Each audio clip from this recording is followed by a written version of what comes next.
How to keep a job with ADHD. Many adults with attention deficit hyperactivity disorder, ADHD, have difficulty finding and keeping work. ADHD symptoms like impulsiveness, forgetfulness, and inability to take social cues make it hard to keep up at work. They can make it challenging to develop effective relationships with coworkers and managers. People with adult ADHD have to take extra measures to perform their jobs and gain understanding from others. Method 1: Keeping your focus. 1. Minimize distractions. People with ADHD have a hard time staying focused and filtering out environmental stimuli. Do your best to keep your work area distraction-free. Try to work in an area that is quiet. Good examples include a private office or a cubicle that is out of the way of foot traffic, water coolers, or other distractions. Stay away from fans and other electronic noises, as these can be distracting. 2.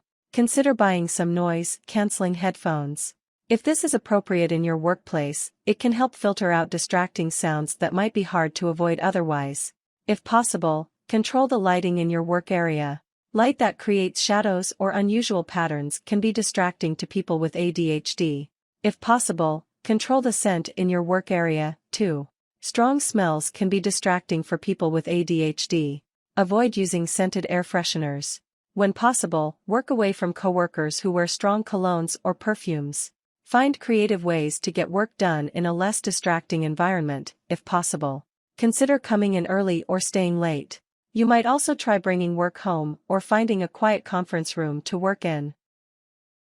2. Keep your work area organized. People with ADHD often have a hard time remembering where they put things. If you have a place for each of your work supplies, however, you'll be able to find them more easily. This will save you time and stress.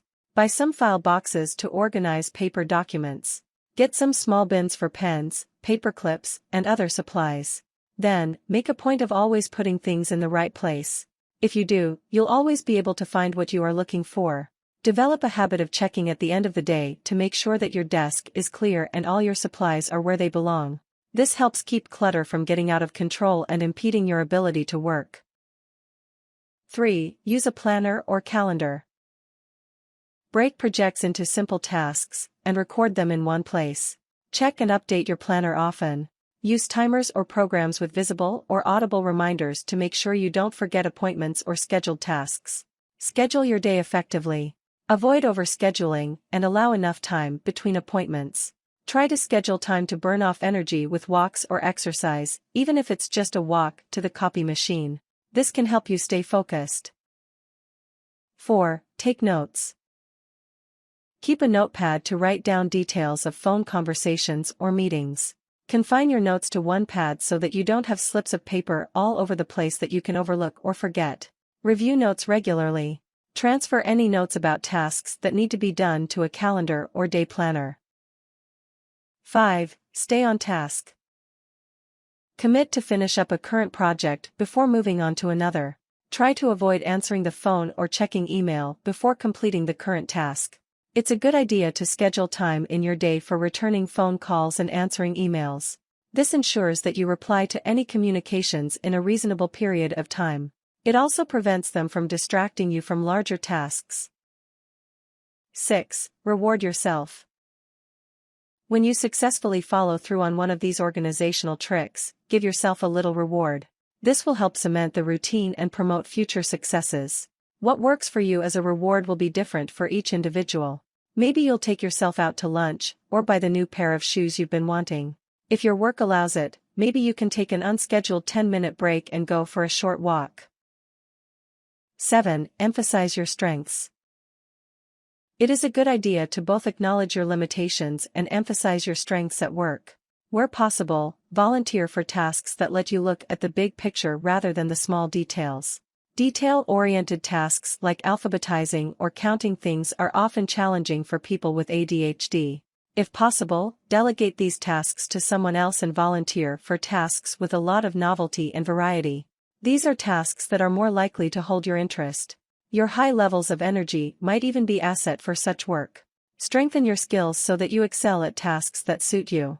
If your current job doesn't allow for this, you may want to try to find a job that better suits the way your brain works.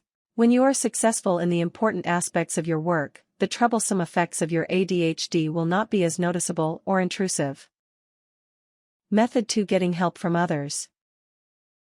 1. Communicate with your boss.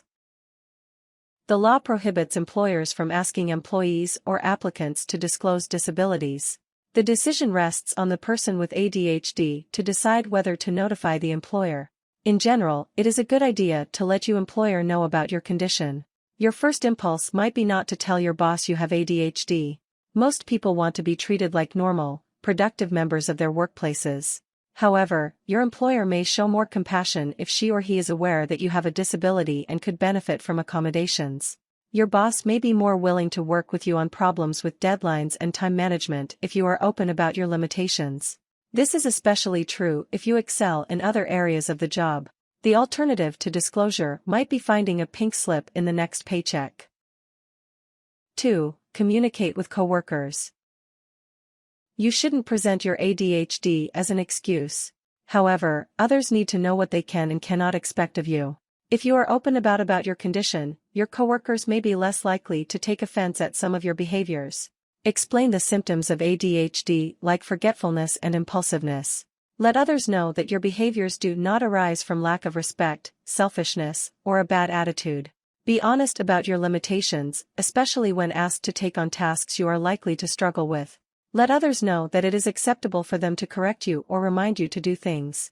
Don't overreact or get upset when someone reminds you of something or expresses frustration with your ADHD symptoms. Apologize when you slip up, react in a negative way, or hurt someone's feelings. Take responsibility and don't make excuses for mistakes, forgotten promises, or missed deadlines. 3. Seek vocational rehabilitation. All U.S. states offer vocational rehabilitation (VR) services for persons with disabilities who need help in finding or maintaining employment. Look on your state government's website for information about available services. In the state of Washington, for instance, the Division of Vocational Rehabilitation helps disabled job seekers. They help with independent living services, public transportation, time and money management, establishing daily routines and schedules, etc.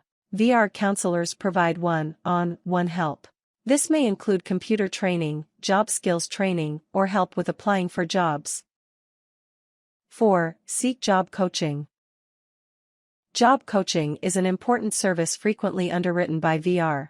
It is also often available through non-profit community agencies. Job coaches provide individual attention with an eye toward making your work easier and more productive. A job coach will walk with an employee through his or her workday. She or he will note potential problems and design solutions or provide helpful training. Some issues may be simple fixes that an employer will arrange. Others may require extensive training for the employee. For instance, a supervisor who wants to meet with a particular staff member once a week may be used to asking, "Hey, is this a convenient time? Let's meet in 5. This can be nerve-wracking if the staffer has ADHD and struggles with schedules and routines. A job coach might ask the supervisor to establish a regular day and time for meeting. A job coach might help an overwhelmed employee create a weekly schedule. It could include an approximation of how much time various tasks should take. Or, the coach might help break large projects into a series of smaller steps. Time management is a common issue for people with ADHD. Job coaches can help with tardiness issues by evaluating the employee's morning routine or bus schedule. The job coach may be hired for a matter of a few days or weeks, depending on the situation. Tips: Try to find work that keeps you interested. Avoid taking a position that you know will be boring and repetitive.